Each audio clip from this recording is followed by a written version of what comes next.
Hello everyone, and welcome to a new episode of Gaming in the Wild, a video games podcast about games from the artistic, creative side of the tracks, from indie to AAA. My name's John, I'm your host, and this week in Reykjavik, it's been snowy, it's been dark, and as I'm recording this evening, we're in the middle of a torrential downpour of rain, and I love rain. I love nights like this actually.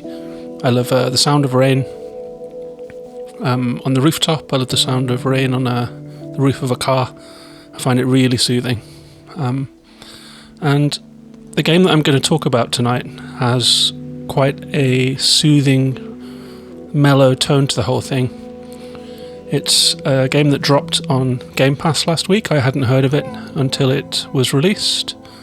It's an interplanetary exploration game called Exo One, and I'm looking forward to telling you my thoughts about it. It's a nice short game, played it in 2 sittings, but as well as playing Exo One this week, I also played a bit more Guardians of the Galaxy, on the other side of the spectrum, the AAA blockbuster sci-fi comedy action game, and I am still enjoying that one. I'm getting towards the end of it now, and so I will talk about that one in more detail soon. I also played a couple of other short indies that came out recently.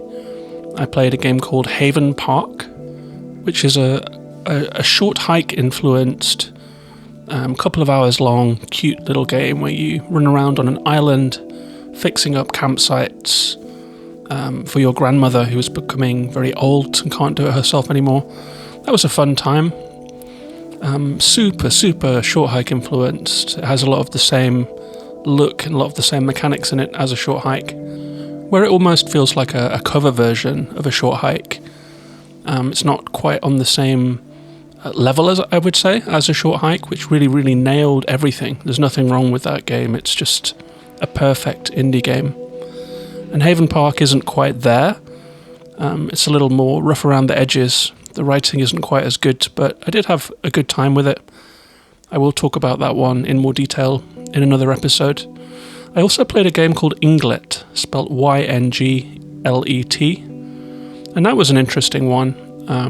It's a platform game without platforms, where you kind of shoot yourself across the play area between these large globs, and when you're in a glob, your gravity ceases to happen, so you can float, you can gather your strength and plan your next move, and then you have to shoot out of it and use the physics of the game to travel across this strange globular platform-free environment. And it has an interesting overworld as well, which seems to be modelled on Copenhagen for some reason. It has all the Copenhagen public transport stops, like the stations and neighbourhoods. And that was an interesting one too. It was a short game that is available on Steam, doesn't cost much and doesn't take long to complete. But at this time of the year, I think I'm going to put Haven Park and Ynglet behind my ear for another episode, and I'm going to focus on Exo One today. But before I talk about Exo One, I will briefly mention that this show is Patreon supported. So if you enjoy this episode, if it's your first one, or if you're a long-term listener who listens every week, you can sign up on patreon.com/gaminginthewild to support the show, and you'll get access to the Discord server, where we all chat about what we're playing and post screenshots and recommendations and share sale tips and news about games that we've spotted. You'll also get occasional extra episodes, a couple a year, and I post sale recommendations for my patrons as well, usually about games that have appeared on the show. I keep a running count of how many games I've covered on the show, and this episode is the 145th game. So we're getting towards 150. We'll probably have 150 games covered on this podcast in its entirety by the end of the year. But patrons get a little notification post once every week or so about a few of the games that are on sale. So if you're interested in becoming a patron and getting access to that stuff and supporting the podcast, you can do so at patreon.com/gaminginthewilds. I'll put a link in the show notes as well, in case you want to find that link. A couple of the games that are on sale and went into this current sale update are games that I really enjoyed and think are pretty spectacular, and they were available for just a couple of pounds. One of them was Far Lone Sails, which I've talked about once or twice. It's a vehicular game where you're in a huge engine that trundles from left to right. You have to keep the engine running and move through this world. It's a really cool little game, an indie game. And I was really happy to see that it's got a sequel coming next year. I think it's called Far Rising Tides or Far Changing Tides, might be Changing Tides. And that one was on sale for just £3, which just seems like a ridiculous bargain.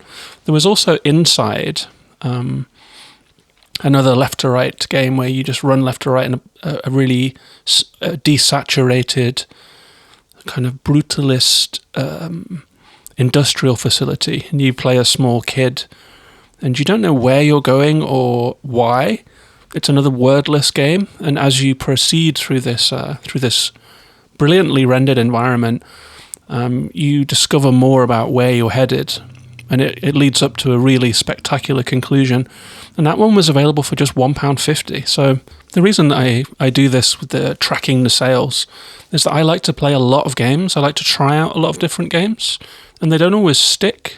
And so if you're paying kind of 20 to 40 to 60 pounds for games, it can get pretty expensive if you like to try a lot of different stuff. So I do track the sales, and I like to keep my eye. I have a big wish list on Deku deals for the Switch and PS deals. Those websites are great for tracking the sales, and I use those. So I do keep an eye on the sales, and I know a lot of other people do too, but especially if you like to try lots of different things, if you like to experiment with different game types and just try things out, it's really great to be able to pick up games when they're super cheap and then have them in your backlog, I guess, to try later.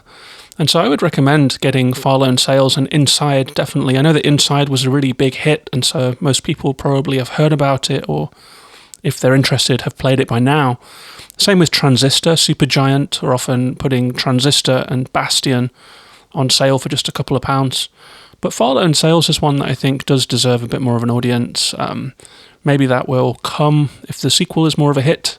But I am always very happy when I see that a patron of the show has picked something up because of those sale recommendations and then come and talk about it in the Discord, and we get to discuss the game. And people revisit old episodes to hear the episodes and see if it's the kind of game for them. So those are all the benefits of Patreon. I am also currently planning out the games of the year, the year-end episodes, as it's that season. And I'm starting to ask a couple of people that have been on the show as guests if they'd like to return and talk about the year that they've had. And so all of that stuff is starting to come into focus. So I think that December is going to be a really good month for the show, actually.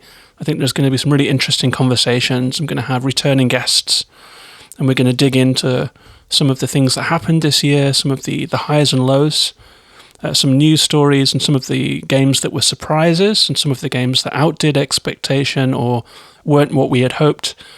And I'm really looking forward to those conversations. It's going to be a good month for the podcast. But with all of that said, let's move on and talk about the featured game of this episode, Exo One.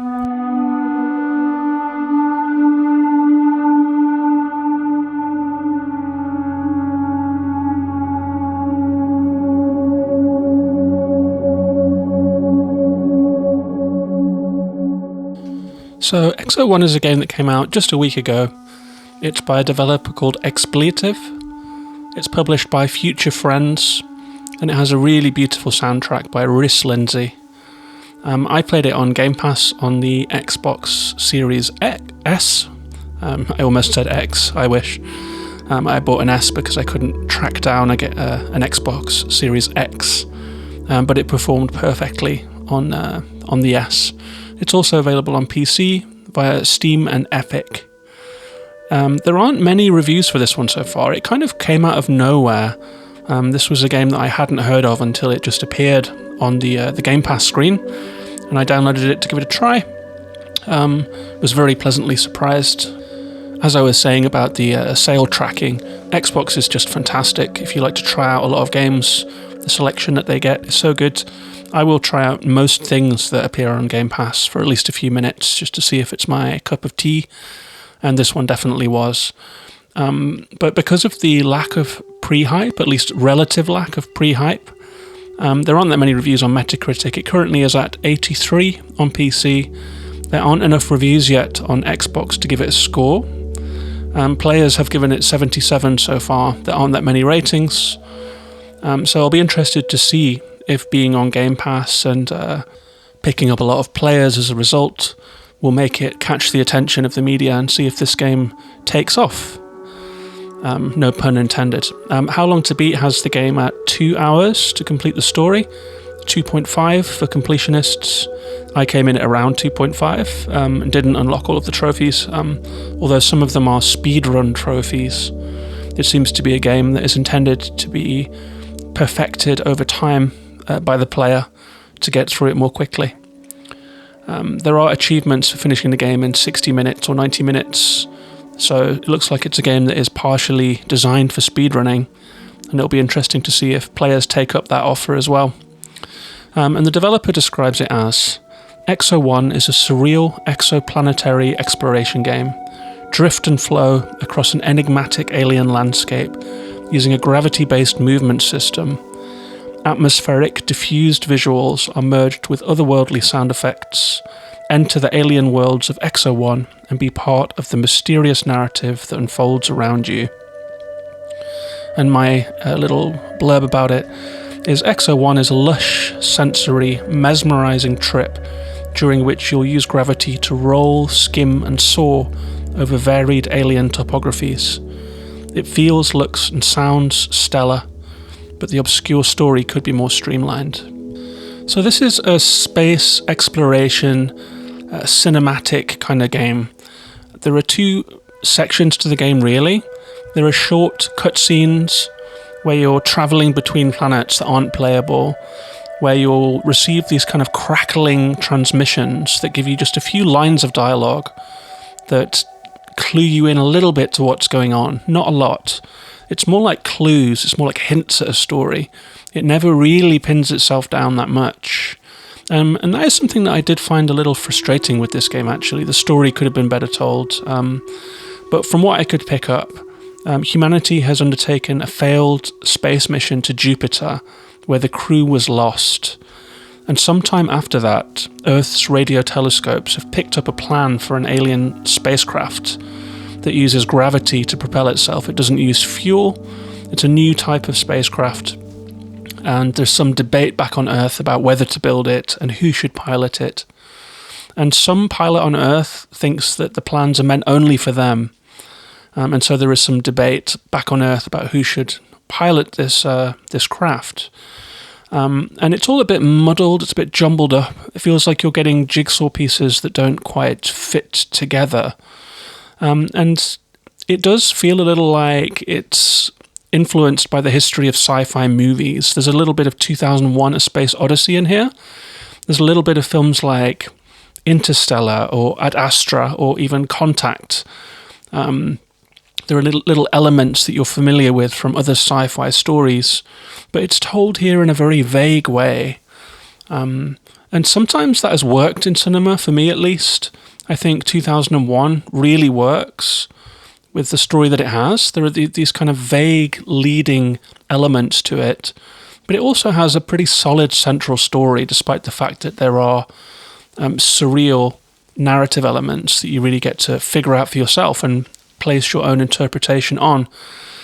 I guess sometimes these kind of films go a little too far into the ephemeral territory, where it's like a bunch of story elements that are kind of threaded together quite loosely that can make it a little hard to follow.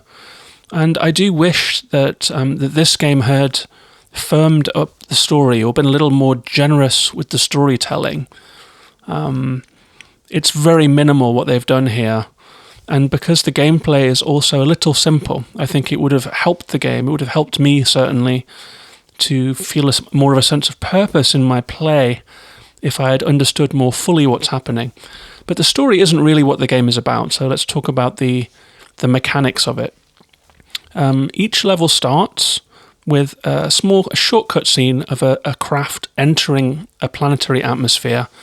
The ship hurtles down to the planet's surface, and that's when you get control. So you are basically going to be travelling over the surface of alien planets. You don't travel between them as a player. That all happens in cutscenes. And what you are controlling is an interesting ship. It is the alien ship that has been built. And it looks like a marble. It rolls across the ground. All of the landscapes are quite undulating, so there are lots of valleys and peaks. And you can control this ship as a ball, so you can roll across the landscape if you want to. If you roll downwards, you can use a button to increase the gravity of your ship, so it becomes very heavy, and it gathers momentum. It hurtles downhill. It has more gravity than is present on the planet. And if you let go of that, when you're speeding downhill, as you move up the ramp, you can hit another button to take off, and the ball turns into a disc shape, and you are then airborne. And you will stay in the air for as long as your momentum will carry you. You will run out of momentum. Your ship glows when it has momentum, and it goes dark when it doesn't, and then it drops to the ground again. So you're kind of skimming the Earth. You're using the topography to gain momentum and then to let go and fly into the sky. And you can get pretty high in this game. You can get used to the mechanics of this game and actually get pretty quick. It took me a while to get my head around using gravity to drop to speed up. The instinct is to try and stay airborne for as long as humanly possible, but it actually serves you well to look at the topography below you. For example, if you see a big crater, that's going to be a very tempting place to hurtle down, to catch the downslope, then to shoot up the other side and to jet up into the air again. And there are a couple of other ways to recharge the momentum of your ship as well. If you're flying through clouds, the visibility will decrease, but your ship's energy will be recharged by the clouds. So you can stay in the air for a really long time. And the higher that you can get so high that it feels like you're right at the atmosphere of the planet, looking down on the tops of the clouds. And then before you know it, you'll be plummeting back down to Earth. So it's very vertical. And on each level, there is a beam of light that is visible far in the distance. And you have to make your way across the surface of the planet, get to that light. Each light is a transport beam that is shooting towards another planet. And that's the end of the level. You'll reach that, and then you'll go into warp speed with that kind of classic going into warp look about it. And then your ship will jet out into space, and you're on to the next planet.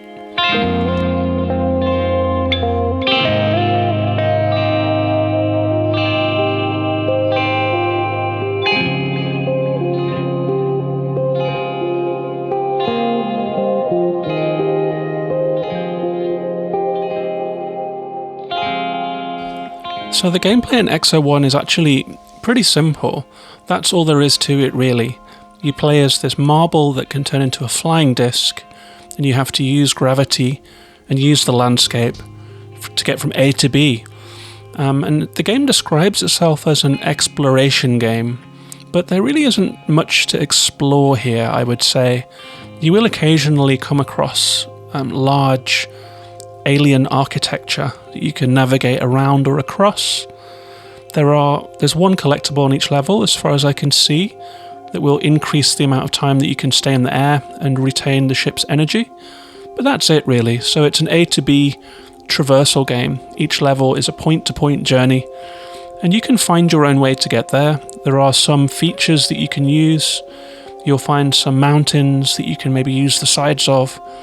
If you go too far off course, the game automatically corrects your course and sets you back on track. So it's not really an exploration game, I would say. That's a bit of a misnomer. It's more of an experiential journey. And the experience is made interesting by the amazing graphics of this game. As you're travelling through these planets across their surfaces, each one has interesting weather. There are clouds that roll across and cast down rain, and sometimes lightning storms. And if it rains, there is like a splatter effect that appears on the camera behind your vessel. And the sound effects are great too. There is howling wind, rain sound, just like I'm hearing right now in my apartment. Some of the planets have active volcanic systems going on. Some are oceanic or frozen. And so there's great sound and great visuals as you're traveling across these planets. And you can really get into a zen state with this game, I would say. If you just kind of surrender to the simplicity of it, there is a really nice experience to be found in just navigating the surfaces of this planet in this very simplistic way, really. Just using the satisfying mechanics of accelerating, dropping like a stone down towards the ground, and then shooting up the side of a mountain and going back into the air, trying to get as much height as possible. And there is also a speed mechanic in this game, so you can break the speed of sound in this game. And when you do that, there's a really satisfying sonic boom that happens and a visual ripple too. And it's not that easy to do, actually. Some levels lend themselves to it more than others, if they have specific spots that you can get up a lot of speed at. But the thing that I loved most about this one, it really was travelling through the weather. It was the wind buffeting the ship in the air. And if you hit the ground too hard, like if you don't hit a downslope to get more momentum, if you just crash, then there is a kind of a digital ripple that comes across the screen like a signal that is breaking up or buffering just for a second. And when that happens, you'll get like a flash of an image almost in your mind's eye of a photo of the Jupiter crew that is supposedly lost, or of the planet Jupiter with all of its dots and cloud shapes that you see on the surface of Jupiter. And that's just a little reminder, I guess, of the loose story of this game, that there is some effort being made to perhaps recover the crew. So it leans back into the story occasionally. It reminded me a little bit of Returnal. Returnal does a similar trick where Celine, when she dies, will have a couple of images that flash up between the moment of her death and you restarting the cycle in that game. So it's a neat little trick that adds to the atmosphere. And as you're traveling throughout this series of planets, I think there are maybe 13 in total, the soundtrack of this game is just wonderful. It's an ambient guitar soundtrack. It reminds me a lot of a band that I listened to called Hammock, who were heavily influenced again by Sigur Rós, the Icelandic band. And so there is a beautiful, meditative, ambient guitar soundtrack that accompanies you on this journey. And it comes and goes as you find significant spots, as you pass landmarks, or if you come through heavy weather. Sometimes the music will just fade in alongside that excellent soundscape that the game has. And it really creates a very sensory, intoxicating kind of atmosphere. You really do feel like you are hurtling through the weather, hurtling through strange landscapes, very far from home. It does capture that feeling of solitary lostness almost. That I think that good space movies often capture too. The feeling of being an astronaut so far from everything, or the feeling of being in sci-fi, an interplanetary traveller, where the whole of humanity is just very, very far away from you, and you're kind of at the mercy of the elements. This game does a great job at summoning up that mournful, solitary peace. And I really appreciated that about this game. I really appreciated the atmosphere that it managed to summon up. Especially as the gameplay isn't too demanding. You do have time to just sink into that atmosphere. It gives you time to just experience the journey. And I do admire that. A lot of video games are very concerned with packing every moment with content, with activity. And this one does give you time to just float and drift and just take it all in, take in the clouds, take in the changing light and the topography below you, the snow-streaked land. and the rolling hills and sands. It takes a little bit of courage to allow that kind of minimalism in a game, I think, and that's something that I really appreciated about Exo One.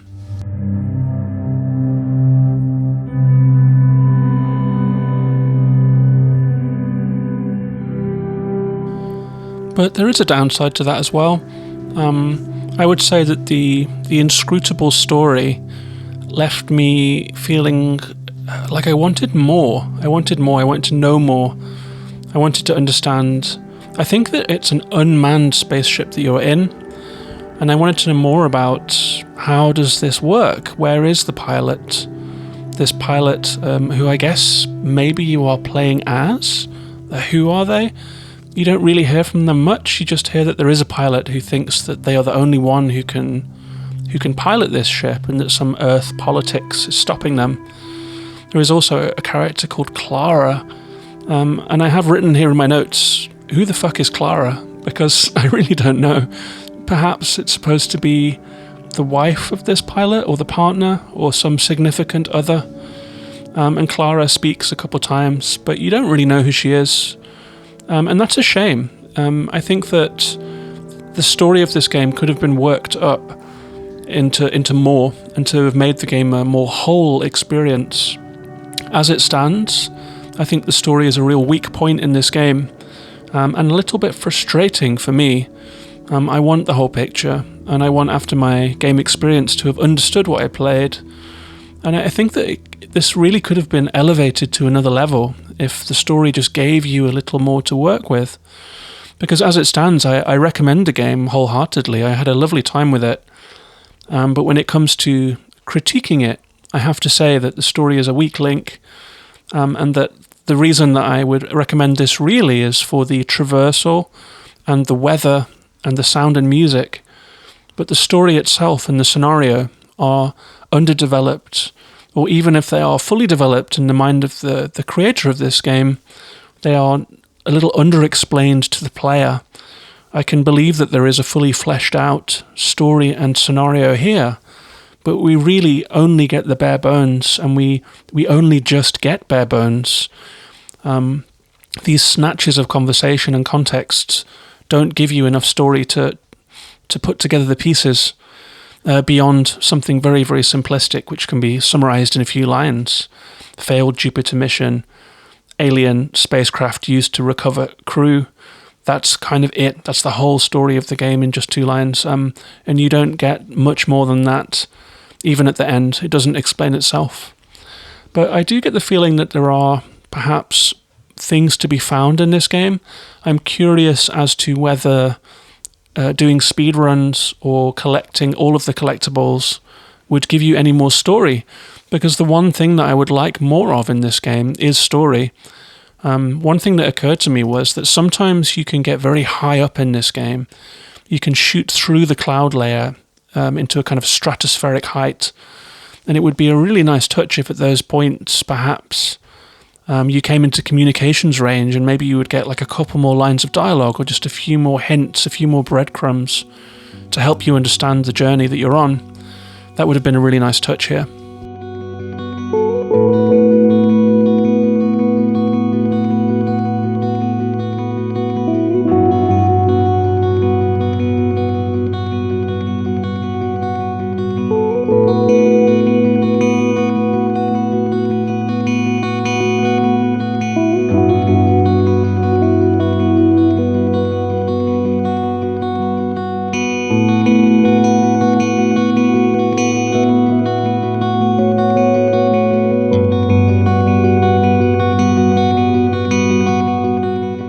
But I will finish by just running through those high points of the game.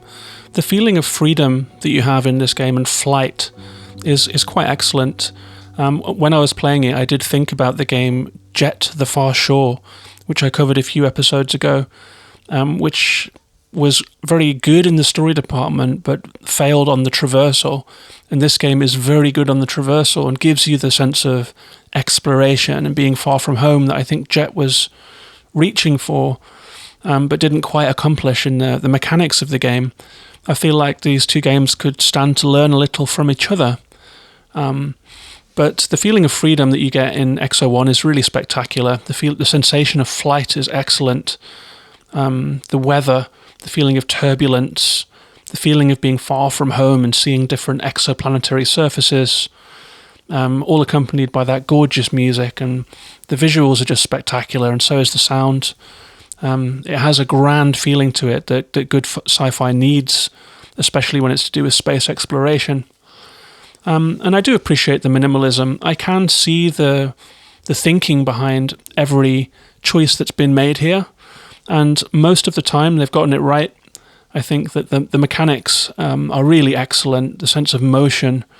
There were some really stunning moments in this game, just seeing moons orbiting in the sky above you. You really do get that feeling, that No Man's Sky feeling of a big universe is really captured in this game. And so I think for anyone that is interested in sci-fi, that is interested in space exploration, and things like that, this is a must-try, especially if you're on Game Pass. You've got nothing to lose by downloading it and giving it a try if you're on Game Pass, especially if you've got a nice big TV. I say blast up the speakers, turn down the lights, and just enjoy this one. That's Exo One.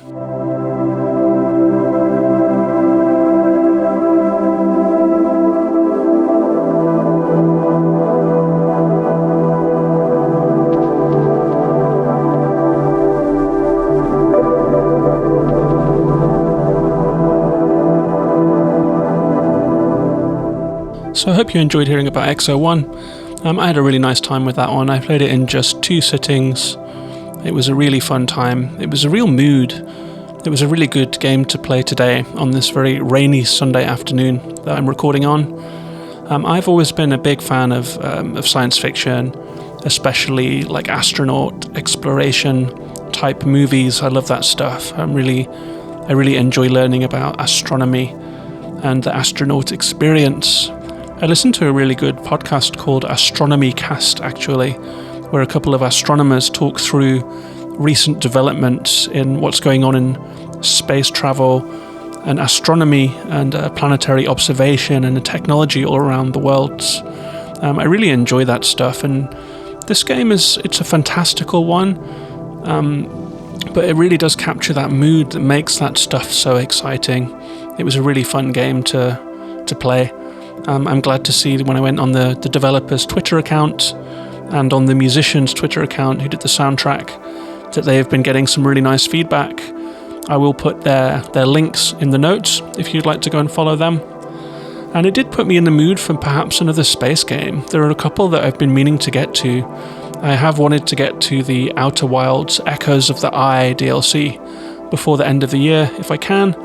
And Subnautica Below Zero, it's not a space game per se, but it's definitely in that mood of exploring alien planets. I'd like to get to that one before the end of the year too. Maybe this one will inspire me to get my act together and to cover those games. If not, then I'll definitely talk about Ynglet or Haven Park. If I don't get around to those ones, perhaps I'll do a mini episode for patrons. If you would like to talk to me about this game, or if you would like to talk to me about games that you'd like to see on the show, any end-of-year games that you're thinking people should have played before they make up their Game of the Year lists, you can find me on social media. I'm Gaming in the Wild on Twitter, Instagram, YouTube, Twitch, and everywhere really, but Twitter is the main place that you can find me and talk to me. You can also join the Discord community if you'd like to become a patron. That's patreon.com/gaminginthewild. It's a really active, lively, fun Discord that we all have there. I'm really proud of the community that we have around the podcast. It's a really nice bunch of people, and we're always welcoming more people in, so feel free to come and join us if you would like to. I'll put a link in the show notes for that as well. And thanks very much for listening. Take care of yourselves and each other. Bye-bye for now.